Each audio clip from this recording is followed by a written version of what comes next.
Muy bien, gracias a Dios. Aquí estamos otra vez listos para escuchar la palabra de Dios, y mi oración y mi ruego es que el Señor use este momento para tocar de manera especial y transformar nuestros corazones en cuanto a la perspectiva de Dios delante de nuestros fracasos y pecados y nuestro mal. La semana anterior estuvimos considerando en Lucas capítulo 5, si pueden abrir sus Biblias allá, porque Lucas capítulo 5 fue el tema, y hoy vamos al capítulo 6. Estamos mirando en Lucas algunas de estas marcas de nuestro Señor Jesucristo. Solo a Él y su persona estamos considerando, pero vimos la semana pasada en el versículo 32, vamos a leer 31 y 32, y noten ustedes lo que dice Jesús. Esto salió de sus labios: los que están sanos no tienen necesidad de médicos, sino los enfermos. No he venido a llamar a justos, sino a pecadores al arrepentimiento. No he venido a llamar a justos, sino a pecadores al arrepentimiento. Y esto nos confirma que el Señor Jesucristo tiene un interés especial en personas pecadoras, en personas que no son a sus propios ojos justos, sino ellos mismos se ven como pecadores.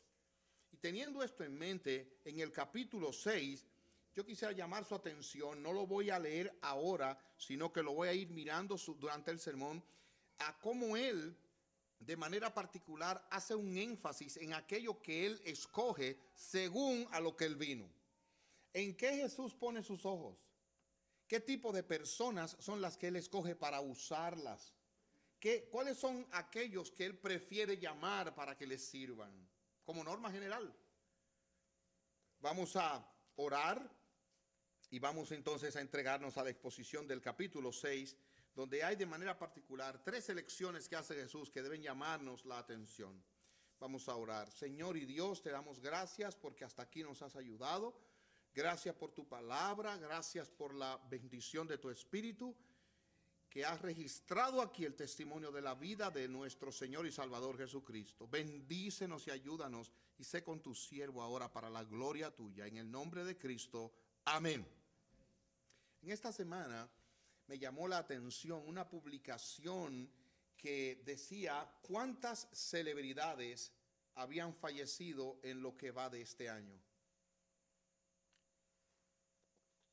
Y quise ver algunos de esos rostros, y me sorprendió ver a personas que yo desde niño veía ahí, que murieron este año. Aquel que hizo los primeros episodios de una serie que daban en televisión llamada Batman.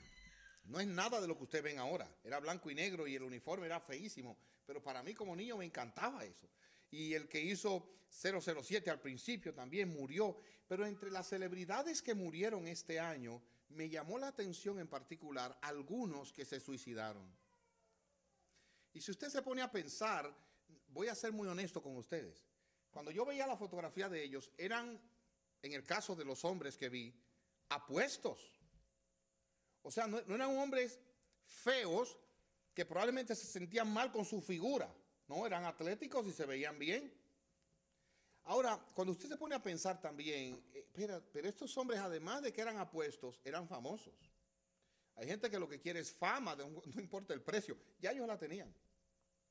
Ahora, cuando usted piensa algo más y usted dice, pero también eran ricos, muy ricos. Y la pregunta es, oye, ¿y por qué se quitaron la vida? 20 y pico de años algunos de ellos, jóvenes. Ahora, este tema del suicidio se pone como más incógnito, como que usted no le encuentra sentido cuando usted piensa en niños que se quitan la vida. ¿Usted ha pensado en eso? ¿Sabía usted de la alta tasa de adolescentes que se quitan la vida hoy?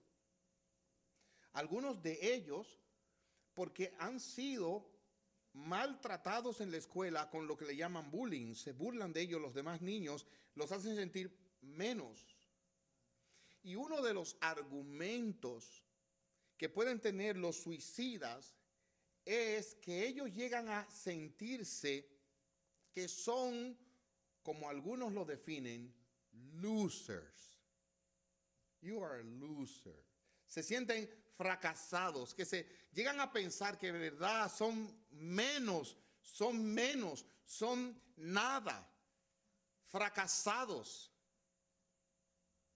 Y hermanos, yo me pregunto, verdaderamente, cuando uno quita los ojos de Dios, oye, el mundo se altera y viene a ser una locura. Porque a mí no me sorprendería que alguno de nosotros, si no todos nosotros, en algún momento nos sentimos fracasados e inútiles en esta vida. Y cuando usted le pregunta al Señor Jesús, ¿qué tipo de personas tú vienes a llamar en este mundo? ¿Qué tipo de hombres tú vienes a buscar y a utilizar en este mundo? ¿Usted sabe cuál es la respuesta si pudiéramos ponerle en un término de este año, de este tiempo? Losers. Yo vengo a buscar personas fracasadas. Yo vengo a buscar personas que tienen una conciencia de su pecado, de su insuficiencia, de que no pueden ellos mismos. Esos son los que yo vengo a buscar. Eso para mí es como, wow. Cuando ustedes ven el episodio que tenemos aquí, en este Lucas capítulo 6, si ven el Señor Jesucristo, y voy a hablar sobre los primeros versículos hasta el versículo 16, en ese episodio Él elige a los 12 apóstoles. Y por si usted no quiere leerlos todos ahora conmigo, vamos a llegar allá. Miren lo que se dice del último que Él elige, que llegó a ser el traidor. Y cuando usted viene a ver estos hombres, no son superhombres. Eran hombres tan pecadores como usted y como yo, tan necios como usted y como yo, tan fracasados como usted y como yo. Vamos a llegar allá. Pero lo primero que yo quiero que veamos es algo del carácter de Jesús que nos ayude a entender algo de su forma de ver a los hombres y de tratar con los hombres y de escoger como instrumentos entre los hombres. Vamos a tratar de ponernos detrás de los ojos de Jesús, a ver qué cosas realmente Él ve, qué es lo que Él anda buscando. Y el primer episodio se encuentra relatado en los versículos del 1 al 5, lo que el Señor Jesús vio en David. Lo que el Señor Jesús vio en David. Leo el versículo 1 del capítulo 6. Aconteció en un día de reposo que pasando Jesús por los sembrados, sus discípulos arrancaban espigas y comían, restregándolas con las manos. Y algunos de los fariseos le dijeron: ¿por qué hacéis lo que no es lícito en los días de reposo? Déjenme parar un momentito. Los fariseos vivían, como se dice por ahí, acechando a Jesús y sus discípulos. Esa gente no tenía oficio. La dedicación de ellos fue andar detrás de Jesús, yo no sé cómo describirlo, a ver qué hacía para murmurar y condenar. Yo me imagino que algunos de ellos desarrollaron úlcera en esos días, viendo lo que Jesús decía, pero ¿cómo va a ser? ¿Y cómo la gente lo aprecia? ¿Y qué clase de hombre es este? ¿Qué Mesías es este? Y debían haber caído en ansiedades, porque no podían entender la mente de este rey. Dice aquí que los discípulos estaban comiendo, arrancaban espigas. En otras palabras, hermanos, los discípulos tenían hambre y pasando por el campo, cogieron y comieron. Y ellos dicen, eso no se puede hacer en el día de reposo. En otras palabras, están mal, condenados. Y Jesús sale al frente. Versículo 3. Respondiendo Jesús les dijo: ¿ni aún esto habéis leído lo que hizo David cuando tuvo hambre, él y los que con él estaban? Él nos lleva a un momento de la vida de David, historia, y le dice, ¿ustedes no han leído lo que David hizo cuando él y los hombres que andaban con él tenían hambre? En otras palabras, él está usando una ilustración de lo que David hizo y diciéndole así, eso que hizo David está bien. Y no solo está bien, sino que es digno de imitación. Y de ahí yo saco una lección que quiero que ustedes aprendan. Eso es lo que Jesús está usando. El modelo de lo que David hizo. Yo le pido que le diga al de al lado, el Señor Jesús usa el modelo de lo que David hizo. Por favor, dígaselo a que tiene al lado. Sí, dígaselo con confianza. Porque hay algo que yo quiero que usted tenga en su mente, que el Señor Jesús está usando a David como modelo. ¿Me entendió? ¿Estamos entendiéndonos, hermano? Guarde eso bien en su mente. Dice aquí, versículo 4, cómo entró David en la casa de Dios y tomó los panes de la proposición, de los cuales no es lícito. Y es la misma palabra que los fariseos usaron en el versículo 2. No es lícito comer sino solo los sacerdotes. Y comió. David comió del pan que solo estaba permitido para los sacerdotes. Y dio también a los que estaban con él. Está bien que David era el ungido, pero los que andaban con él no. Y le dio de esos panes. Dice el Señor en el versículo 5. El Hijo del Hombre es Señor aún del día de reposo. En otras palabras, yo puedo hacer en este día lo que yo quiera. Yo soy el Señor. Y yo entiendo que lo que David hizo estaba bien. Hermanos, ¿estamos claros? Ahora, ¿por qué yo llamo la atención al hecho de que el Señor usó a David de ejemplo? Oh, hermanos. Porque lo que David hizo ese día fue algo que humanamente hablando fue pecado y fue una gran desgracia. ¿Me entendió lo que le dije? Lo que David hizo ese día, óigame, fue en un contexto de pecado y trajo una gran desgracia. Vamos al primer libro de Samuel, capítulo 21, que se leyó aquí. Primer libro de Samuel, capítulo 21. Vean conmigo, primer libro de Samuel, capítulo 21.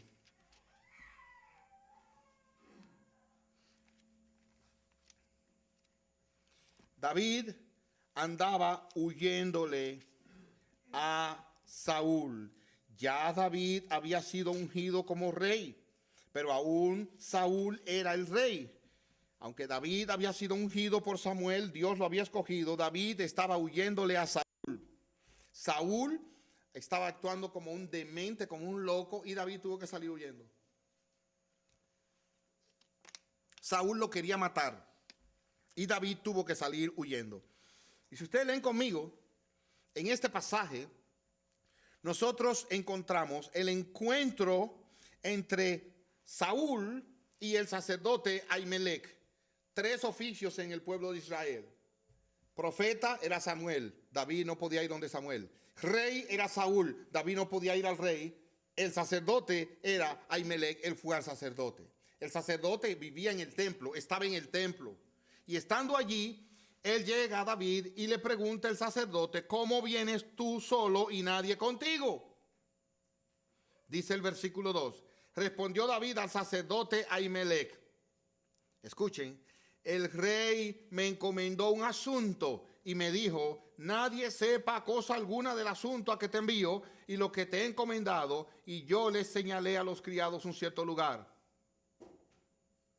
Hermanos, pregunto, ¿es verdad que el rey le encomendó eso a David?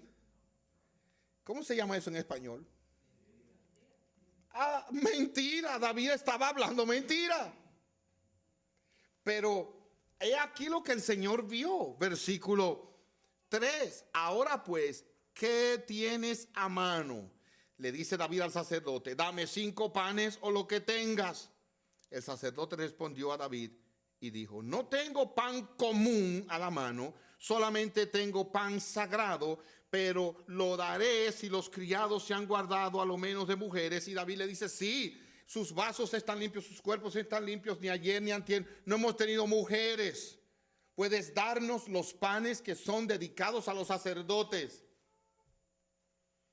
Hermanos, David consiguió el pan hablando mentira. Eso es lo que la Biblia misma lo dice. Ahora eso no es todo. Además de esto, si ustedes se dan cuenta, aquí la palabra de Dios nos dice que David comió el pan. Versículo 6. El sacerdote le dio el pan y él se lo comió.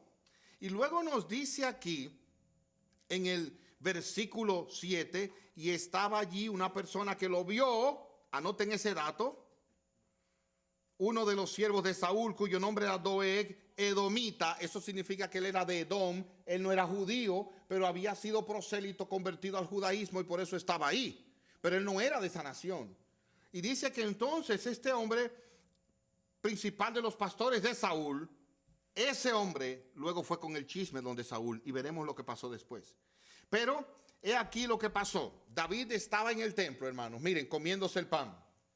Y como David andaba huyendo de Saúl, estaba mirando alrededor en el templo que podía ver. Y oh, sorpresa, se encontró con algo allá.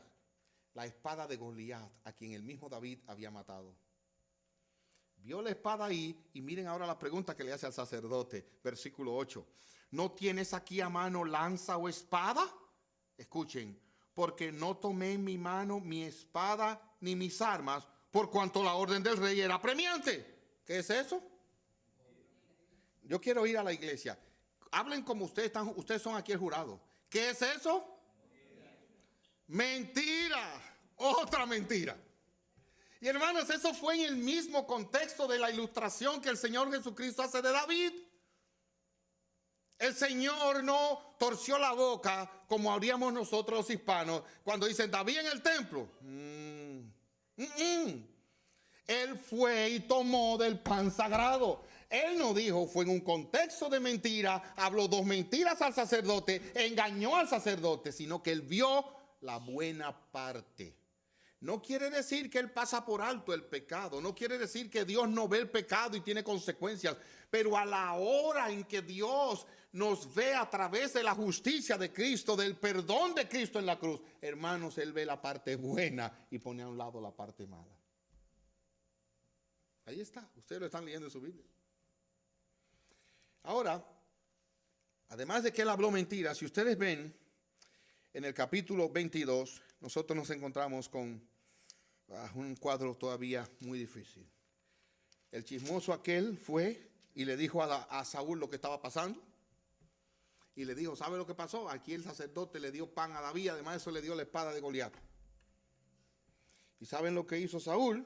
Dice aquí en el capítulo 22 que el sacerdote y su familia murieron. Capítulo 22, versículo 18.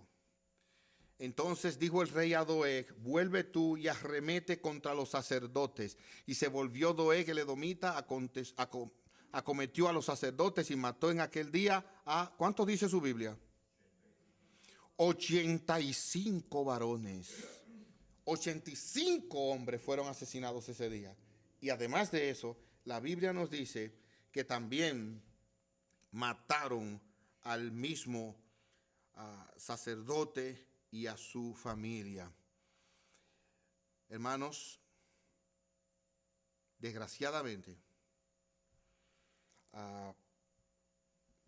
David fue la causa de la muerte del sacerdote y su familia y de todos esos hombres. Él lo admite en el versículo 22 del capítulo 22.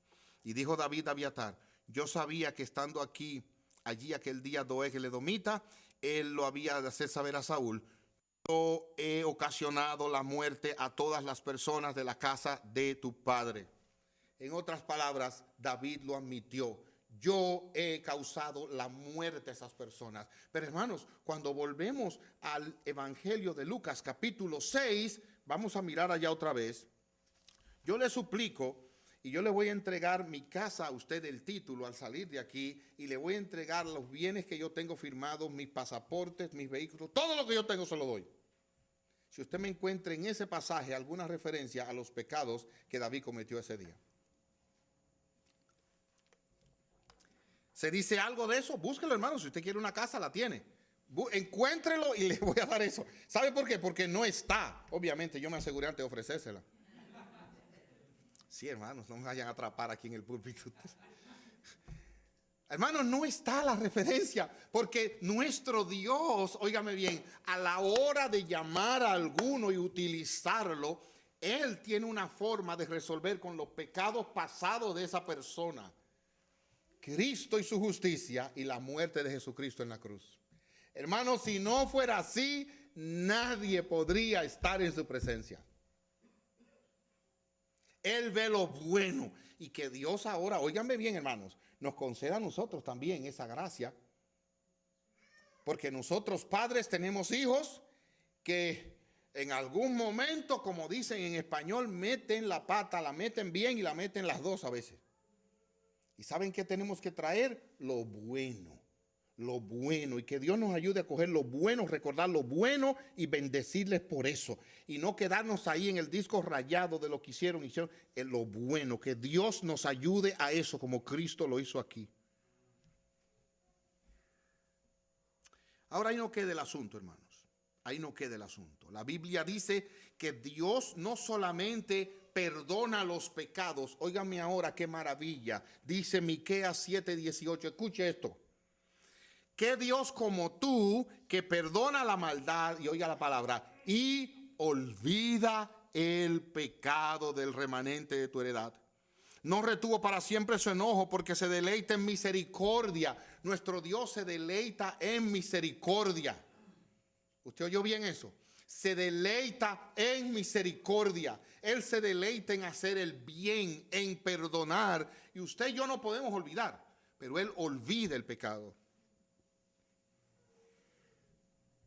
Y dice Miqueas 7:19, volverá a tener misericordia a nosotros, sepultará nuestras iniquidades y echará en lo profundo del mar todos nuestros pecados. Los aleja como está el oriente del occidente. Del polo norte al polo sur hay una distancia precisa. Usted sale desde aquí y llega allá. Pero del oriente al occidente no se acaba nunca. Así Él alejó nuestros pecados de nosotros.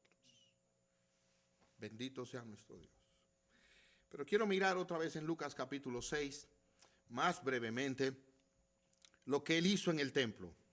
Dice el versículo 6, aconteció también en otro día de reposo que Él entró en la sinagoga y enseñaba, y allí estaba un hombre que tenía seca la mano derecha, y le acechaban los escribas y fariseos. Otra vez, hermanos, ¿saben lo que andaban los escribas y los fariseos? Ellos eran como los paparazzi del día de hoy. Paparazzi es que se llaman, pero para mal. Ellos vivían acechando lo que Jesús hacía para condenarlo. Ese era su empleo. Y dice aquí, lo acechaban para ver si en el día de reposo lo sanaría, a fin de hallar de qué acusarle. Mas Él conocía los pensamientos de ellos y dijo al hombre que tenía la mano seca, levántate y ponte en medio. Y él, levantándose, se puso en pie. Entonces Jesús le dijo, os preguntaré una cosa, ¿es lícito en el día de reposo? Otra vez, es lícito hacer bien o hacer mal, salvar la vida o quitarla. Y mirándolos alrededor, dijo al hombre, extiende tu mano. Él lo hizo así y su mano fue restaurada. Hermanos, oigan bien, Jesús le sanó la mano a este hombre. Jesús conocía el corazón de ellos y Él sabía el riesgo que estaba corriendo. Mírenlo inmediatamente. Versículo 11. Ellos se llenaron de furor y hablaban entre sí qué podrían hacer contra Jesús. En otras palabras, hermanos, otro de los evangelios, dice Marcos capítulo 3 versículo 6, entonces saliendo los fariseos tomaron consejo con los herodianos contra él para matarle. Y Mateo 12:14 dice para destruirle. ¿Saben lo que esto enseña, hermanos? Que el Señor Jesucristo no solamente ve lo bueno de aquellos que Él ha de usar, sino que también les hace bien, no importa las consecuencias y lo que la gente diga. Hermano, nosotros vivimos tan pendientes de la gente. Es una plaga que tenemos dentro de nosotros. Yo se lo confieso, hermanos. Yo se lo confieso. Yo sufro de eso. Me pongo así y ¿qué va a decir la gente? Y si le hago bien a aquel, ¿qué va a decir el otro?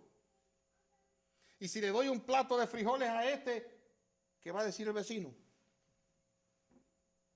Y si entonces yo hago esto o aquello, hermanos, es importante tomar en cuenta a los demás, pero no podemos vivir pendiente de lo que la gente dice, porque como dicen por allí, la gente como quiera dice. No, nosotros tenemos que vivir pensando en Dios. Y el Señor Jesucristo hace el bien y usa los suyos, no importa lo que la gente diga. Gloria a su nombre. Hay gente que usted sale por ahí y usted le pregunta, óyeme, ¿qué tú me dices de la hermana tal? La hermana tal, esa la conocí yo allá en su pueblo, esa hizo, deshizo, le pegó fuego a media cantina y subía y bajaba. Esas son la gente que él usa para la gloria de su nombre. ¿Usted sabía eso? Y fulano, no, ese hombre, mira, ese hombre tiene una historia, si tú supieras, Esas son la gente que Dios usa para que Él reciba su sola gloria. ¿Recuerdan lo que leímos en 1 Corintios capítulo 1? ¿Recuerdan el pasaje que leímos hace un momento? Se lo voy a leer otra vez porque yo sé que la memoria de ustedes se está pareciendo a la mía. Pero mire primero los Corintios 1, lo que dice. Oiga, versículo 26. 1 Corintios 1, 26. Mirad, hermanos, vuestra vocación, que no sois muchos sabios según la carne, ni muchos poderosos, ni muchos nobles, sino que lo necio del mundo escogió Dios para avergonzar a los sabios. Y lo débil del mundo escogió Dios para avergonzar a lo fuerte. Y lo vil del mundo, lo menospreciado escogió Dios. Y lo que no es para deshacer lo que es, a fin de que nadie se jacte en su presencia.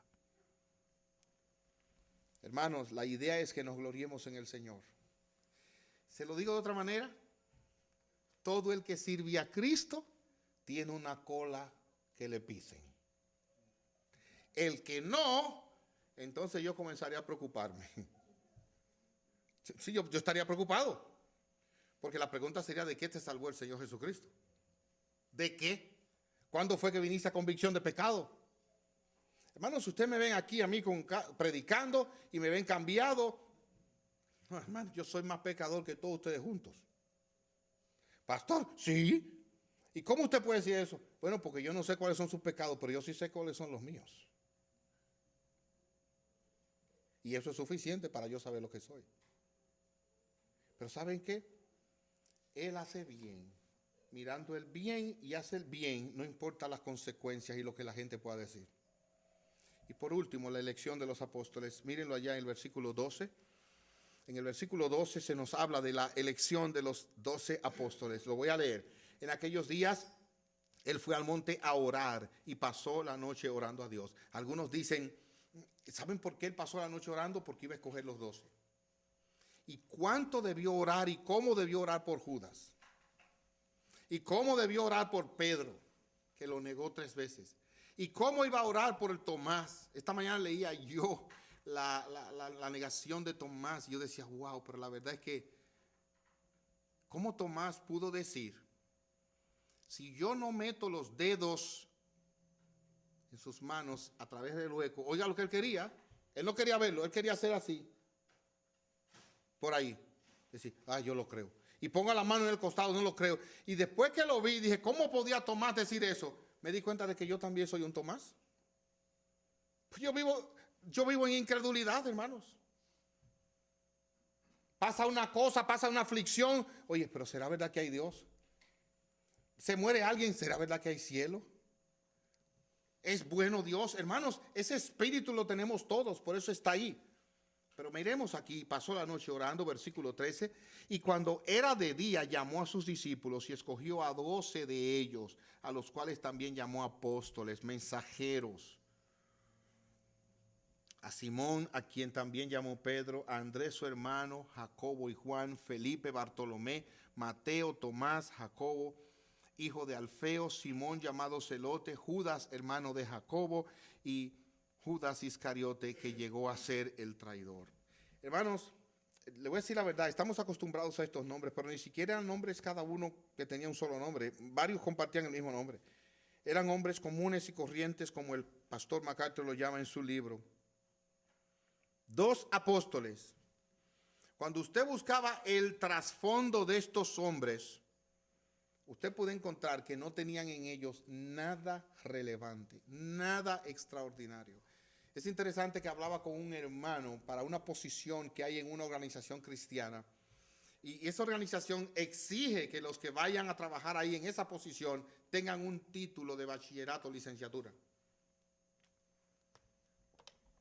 Y hermanos, yo me pregunto, miren, sí, yo creo que los estudios son importantes. Yo creo que es bueno prepararse si tiene oportunidad, pero eso no determina todo, hermanos. Eso no lo determina todo. Usted puede conseguir un título de muchas maneras y ser un burro, y ser un inútil, un necio.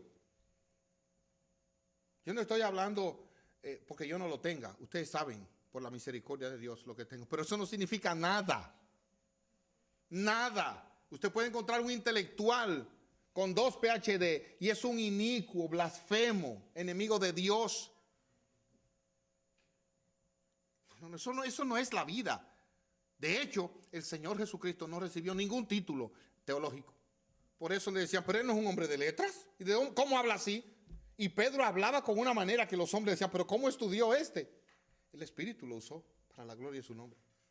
Sí, hermanos, prepárense. Y no quiero que los muchachos aquí lo cojan como excusa para no estudiar y no hacer tarea. No hay que prepararse. Pero eso no es el todo de la vida.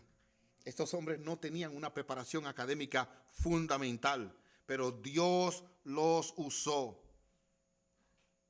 Ellos no eran de otro mundo.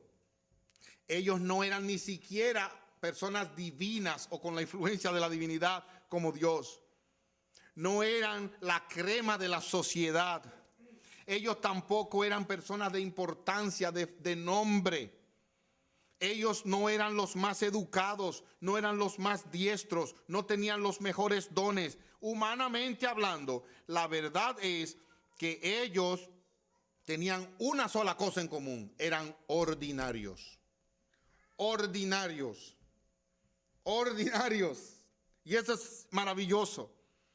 Ellos no eran reconocidos por su erudición, no eran oradores, no eran teólogos como fue el apóstol Pablo. No tenían talentos naturales. No parece que tuvieran talentos intelectuales. No eran muy educados. Ellos eran, al contrario, hermanos, prontos al error, a las malas interpretaciones y, óigame bien, y a la incredulidad. El Señor le llegó a decir, tardos de corazón para creer. A veces usted se siente así, como que usted duda mucho y dura mucho y vuelve a lo mismo. Bueno, así eran ellos. Y yo quiero decirle algo, hermanos. Mire, el apóstol Pablo para mí es un gran hombre, un gran ejemplo, el más alto después de Cristo, porque él fue pecador mientras el Señor no fue. O sea, que mucho ver al apóstol Pablo. Y esta semana estudiando, o la semana pasada estudiando, lo que Pablo dice en 2 Corintios 12, cuando él dice que para que la revelación de haber ido al tercer cielo, esto no le gana de orgullo. Oigan bien, él dice, me fue dado este aguijón en mi carne, un mensajero de Satanás que me abofetea. Y yo todo el tiempo, ¿qué sería eso? Bueno, algunos dicen, él debía tener algún problema en los ojos, creen que debía enfermedad en los ojos, otros dicen tentación, no se sabe, hermanos. Pero yo hoy creo que esto tenía que ver con algún pecado o tentación con la que él luchaba a la luz de Romanos 7. O explíquelo bien, pastor, se lo voy a explicar. Usted viene a la fe y tiene un pecado de codicia. ¿Sabe lo que es la codicia, verdad? Que todo lo ajeno que usted ve le gusta y lo quiere. El vecino tiene el último de los carros que usted le gusta, usted lo ve y usted ve el suyo pelado y usted quiere ese. ¿Verdad? Y el hermano de la iglesia de repente progresó y ya tiene el iPhone 9. Yo creo que no hemos llegado ahí todavía, pero usted lo ve y ve el suyo, que no es ahí, y ya quiere ese. Bueno, eso es la envidia, eso es la codicia, ¿verdad? Ok, usted viene a Cristo y usted es un codicioso número 1. De ese tipo de personas que tienen en su closet muchísima ropa todavía con el ticket de la tienda, porque la tiene ahí porque la encontró en barata, a buen precio en especial, y usted no se la va a poner de paso, porque eso es para una persona talla 5 y usted talla 22, pero algún día usted espera rebajar y ponérselo. ¿Está bien? Ok, no hay problema. Usted viene de esa forma de vida, ¿ve? Y de repente viene a Cristo. Y ya en Cristo usted se da cuenta de ese pecado, se arrepiente y comienza a luchar con eso y le ruega, Señor, quítame la codicia, ayúdame a conformarme con lo que tengo. Ok, pero ¿qué pasa, hermano? Pasa el tiempo y ¿saben qué pecado se encuentra usted otra vez tentado y cayendo? Adivinen. Adivinen. Codicia. Señor, pero yo te rogué que me lo quitaras. Está bien. Se arrepiente de haber codiciado, ¿verdad? Y vuelve adelante. Oh, hermanos, llega la Navidad y ponen tantos especiales de oportunidad. ¿En qué pecado se encuentra usted otra vez? Ese es el aguijón. Y yo le pido al Señor que me lo quite. ¿Y sabe lo que el Señor dice? Bástate mi gracia. En otras palabras, no te lo voy a quitar. Y esa tentación no te la voy a quitar, para que cuando caigas sea humillado y vengas a buscar mi gracia y conozcas mejor mi amor y ames más a Cristo que murió por ti y por ese pecado. Hermanos, para mí hace todo el sentido del mundo. Porque ¿por qué no me quita el pecado de la codicia? Ese es el aguijón de Satanás que te abofetea. Y vas a cojear de eso mientras vida tenga. Bástate mi gracia. Y muestra cuán precioso es Cristo para ti.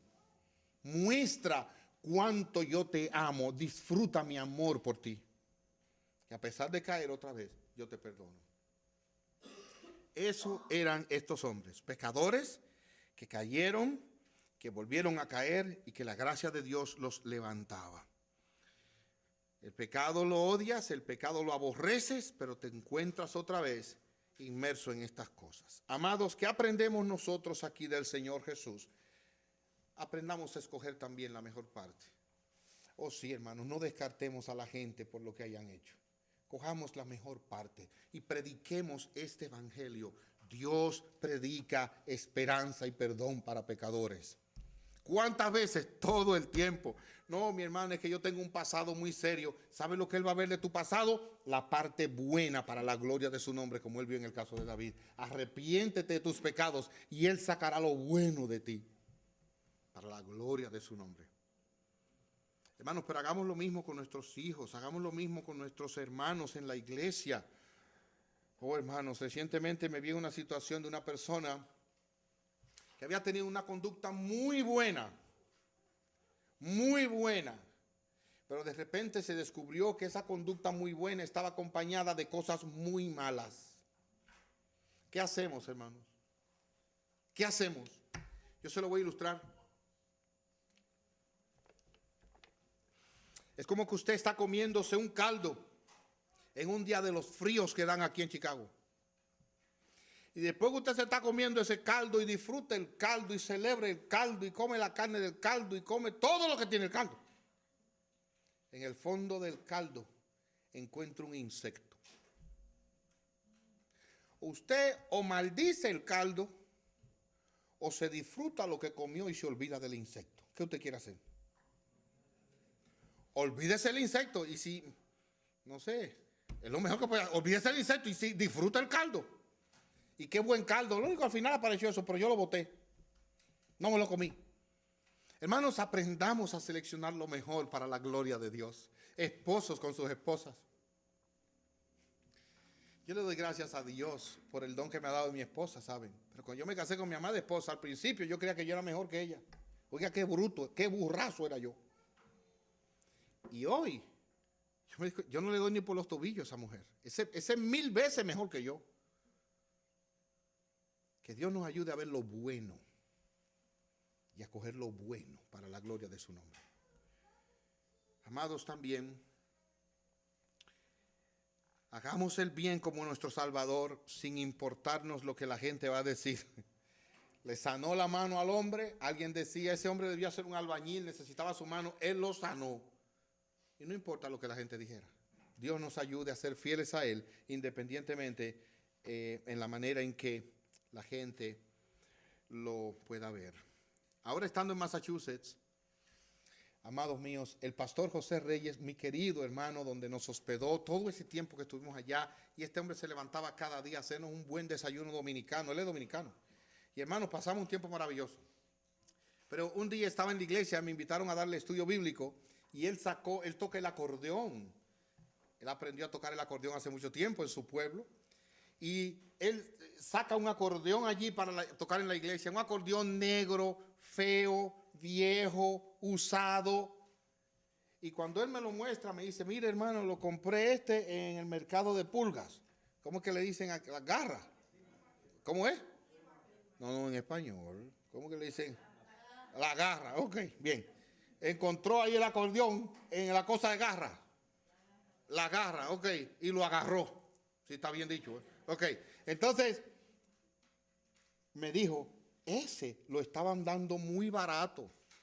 Porque al pensar los dueños, como estaba de viejo y feo, no servía. Pero me dijo, usted ve el nuevo que yo tengo, ese es mejor que aquel. Y hermanos, cogió el acordeón viejo y comenzó a tocar precioso. ¿Qué le dio valor al acordeón? ¿Que era viejo, feo y menospreciado? ¿O quién lo tocó? ¿Cómo? El valor tuyo no está en ti y lo que tú eres, sino en el Dios que te usa. Y Él es que saca buena música de tu vida. Él es el que saca buenas cosas de ti, no en ti, y lo que somos y lo que hemos hecho. Si usted me pregunta a mí quién yo soy, yo soy un loser. Ahora en Cristo soy más que vencedor. En Cristo yo soy más que vencedor. Que el Señor nos bendiga y nos ayude a vivir para Él y ser usados por Él. Vamos a orar. Padre nuestro, qué bueno es alabar y conocer a nuestro Salvador, quien ve lo bueno, quien hace el bien a pesar de las consecuencias y quien elige de este mundo lo que no tiene nombre, lo que no es nada, para que la gloria sea de Él. Alabado sea Cristo y gracias, Señor, por esto. Ahora danos un buen día y ayúdanos a vivir por estas cosas. En el nombre de nuestro Redentor y Salvador Jesucristo te lo suplicamos. Amén. Hermanos, este es el